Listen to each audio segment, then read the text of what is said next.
What's going on, everybody? This is Chris Classic dropping a car vlog. Hope you guys are having a wonderful day.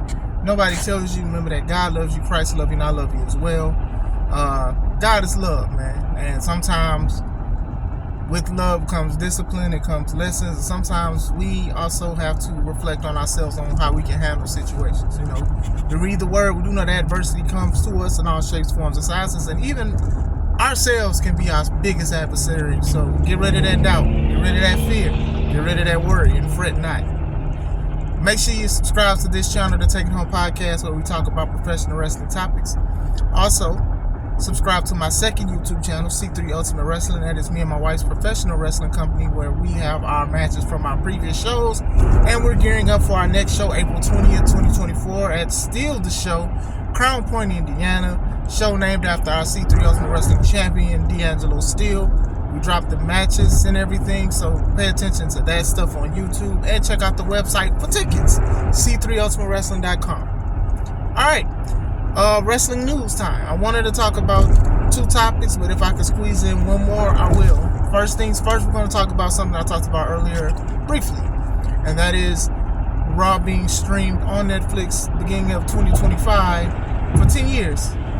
Weekly streaming, $5 billion. So that is a lot of money. And one thing that I do like about that, it just shows that wrestling is still profitable.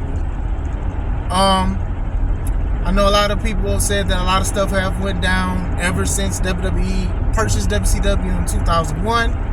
And to be honest, that was like one of the only products at the time. And a lot of people either stopped watching, or they quote-unquote outgrew it, or they felt like the storylines was just they just didn't like it. So, you know, but still, despite that, it was still the number one wrestling company. You had company like TNA, they came in, and then a lot of people was like, okay, well, they're on the rise, they're doing everything and stuff like that, and then like that fizzled out. And then even like AEW now, which still has potential, you know, a lot of people are either sick of it or they want to see something different coming from AEW or whatever like that. So WWE has been the king since, you know. But for the past few years, they have been putting out great quality products. They have been pushing the right superstars for the most part. You see new people like Rhea Ripley, Bianca Belair, even like when the Four Horsewomen hit the scene for the wrestling scene, they were doing good. A lot of wrestlers who were getting very popular, they get behind them, like LA Knight. You have a lot of things, you know, they're going Puerto Rico, London, there, all these other spots that they usually go, like one or two a year. They're like 3 or 4 of them a year. Crown Jewel, even though a lot of people is calling it blood money because of the politics and stuff over there, they do like 3-4 shows there and get paid millions to do, so it's highly profitable. And you know, that's in WWE's business, but it inspires me and my wife as being co-owners of C3 Ultimate Wrestling, showing that, you know, this kind of stuff can make money and stuff. And what we plan to do with ours is have our own stuff and also give back to the community, you know. So these are good things when Netflix, which is a mogul in its own platform of streaming services, wants to give you billions of dollars. That's just something big. That's very dope and very admirable that WWE has been around for so long, and a lot of people have had speculations on what's going to go with it and what's going on with it. And like I said earlier, when it comes to streaming services, it's the future. You know, a lot of people don't want to do cable anymore. And cable still is very important, even DVR and all kind of things, because some shows aren't streamable. They're not going to streams and stuff like that. And with Raw and SmackDown, at one point they was on Hulu, but you didn't get the whole thing on Hulu. You only got like certain highlights or whatever. You know, Raw's 3 hours, so you get like an hour and 30. I believe SmackDown is 2, and you only got like an hour. So, and then even then, most people don't want to sit and watch wrestling the whole thing. They'll go to YouTube. That's how I look at some clips, or you know, I look at certain things. It's like the clips on YouTube or certain business things. You know, it's just what it is.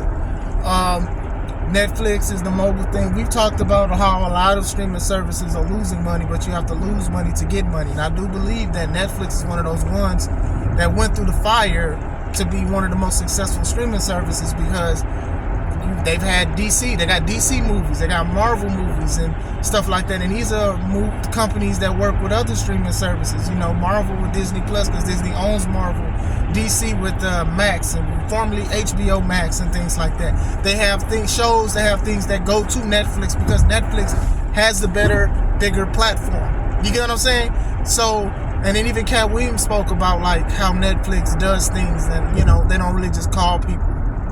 People call them. That's how serious it is. So a lot of these companies, even Peacock, the one that streams WWE stuff, and PLEs, you know, they lost a lot of money last year. It's just one of those things that you go through, and then how you do business, it depends. And Netflix has been doing a great job. I mean, even when Monique was having a point about being paid unfair and stuff like that. I know a lot of people are behind Taraji, but it should have been behind Monique. But when she said cancel Netflix, everybody's like, hold on, wait a minute.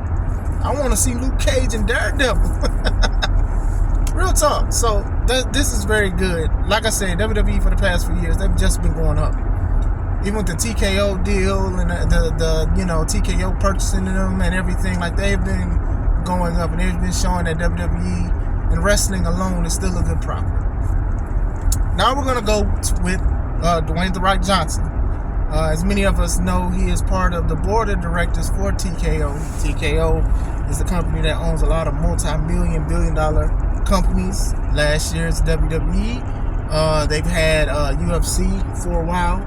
And now The Rock is part of the board of directors. And my thoughts on that is, I do think it is a step in the right direction when it comes to, hopefully, now I can't sit here and say what he's going to do, but hopefully it's in a step in the right direction, because The Rock used to be a professional wrestler. I guess you can still call him that if he wrestles Roman, whatever, his cousin. But I think this is a step in the right direction when it comes to that. Listen, a lot of people, we always talk about like the bad things that happen when companies aren't profitable. They will be, they're not profitable, cancel them, sell them, move on, this and that. But sometimes there are problems when you do become profitable. Sometimes when you become profitable, sometimes they fire the people that got you profitable and then just put somebody else's face on top of it, sounding crazy, to, you know, run it to make it seem like they were successful. And sometimes that does not work. Sometimes they try to do different things. Oh, well, let's just do this and do that because we're making money anyway. Ironic, I'm talking about Marvel and DC. Marvel is actually a good example with Marvel Studios. You know, they was doing so great with all of these movies, especially around Infinity War and Endgame. And even before that, a lot of people was loving everything that they continued to do. But then when they started trying to change direction and change plots and shoehorn certain things and hire people that have no knowledge of the business, their movies have been bombing. And that kind of stuff happens. You be number one for so long, you get lazy. You know, you just think that people is just going to support everything that you do because it's you. And that's not the case sometimes. Sometimes you just literally have to just be consistent with what you have and be thankful for the people that brought you to the dance. You get what I'm saying? And I think that that's the problem when it comes to certain things. With The Rock having the history and having the lineage of being in professional wrestling for so long, maybe he has enough pull to tell them to just leave it alone. Just let them make money by yourself. You know, that'd be pretty dope. I think that'd be dope if that's the case. That and UFC, you know, I just talked to a few of my homies about the situation and was saying, like, you know, The Rock has a lot of pull. You know, when he was doing UFC, the BMF title, that was his idea. And then even in DC, right, they let him do the Black Adam movie how he wanted to do it. It didn't do well, but still, you get what I'm saying? So think about that a little bit. That could possibly happen. So we'll see where it goes from there. Sorry about that. I had to give me some gas before I went to work because I ain't trying to come out here late. Going back into it, with The Rock, he has a lot of pull. He has a lot of influence. He actually is the people's champ. Like, a man has done a lot of business ventures. He's a successful wrestler, successful actor, successful businessman. You know, him and Danny, right? His business partner, they are a dynamic duo. Through hits and misses, they, one, besides, you know, creating a baby and being married, they stand on business, and that's pretty cool, and that's pretty dope. So we'll see where it goes. Like, I'm happy for The Rock because it does make him like the head of the table in his whole family. You know, hopefully, like, he'll have some of an influence of being like, hey, I know this business, this is what works, this is what does not work. But like I said, when it comes to businesses, sometimes people like, hey, it's going so good, we can just do anything. Marvel has done it. Toys R Us has done it. Toys R Us was the #1 business in toys. And then look at what happened with them. Didn't want to grow, didn't want to change, was overpricing a whole bunch of stuff. And then stuff like Amazon happened, stuff like Walmart expanding their toy out to like 6 or 7 aisles compared to just having 2. Yeah, I'm old. I remember those days. But it's cool to see. It is cool to see. WWE has been showing that they are profitable. And even as an independent wrestler and independent wrestling company owner, that's very hard to do because sometimes we do fight up. Like, a lot of people think that, oh, we can just do a show and make money, but you don't know about the behind the scenes. And I'm not saying it to complain or nothing. The money that you have to do to set up and everything like that. So I can imagine how it is on a national level. You get what I'm saying? As far as it goes, you know, a lot of people were upset that, like, Vince did this to the WWE and held WWE hostage to be a part of it so he could sell it to TKO. TKO probably wanted Vince, and they probably did want The Rock. So hopefully The Rock could sway stuff and talk to Paul Levesque, aka Triple H, about certain things. Because if all of these decisions and most of these is done from Triple H for the past few years when it comes to this wrestling thing, he's done a great job. I know he's a part of WWE and something with the TKO, but, you know, I think Triple H has showed that he can run the reins of the company. And like I said, it's different. It's all different, you know. With Vince's father, with, like, the territories and stuff like that, when Vince bought it and he took over, he bought talent from territories and bought companies from territories as well. You know what I'm saying? It's a different thing. It was like the end of the territories. And then now you fast forward and you have with The Rock, board of directors, and not even just that, just in TKO general, just a company that they can do private stuff. They don't have to release everything because they got the top lawyers and things like that. Broadcasting, making money, national stuff that UFC was on. It's just a different monster out there. It's a different monster out there with the transition from cable to more streaming services because people want to watch what they want to watch, when they want to watch it. It all works. You know what I'm saying?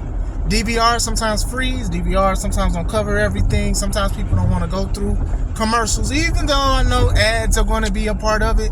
But this is dope. I'm interested to see what's going to happen. I'm interested how other wrestling companies are going to do as well, because, you know, wrestling and streaming, it's not uncommon. You know, there are a lot of apps and a lot of places that have wrestling, independent wrestling apps and stuff.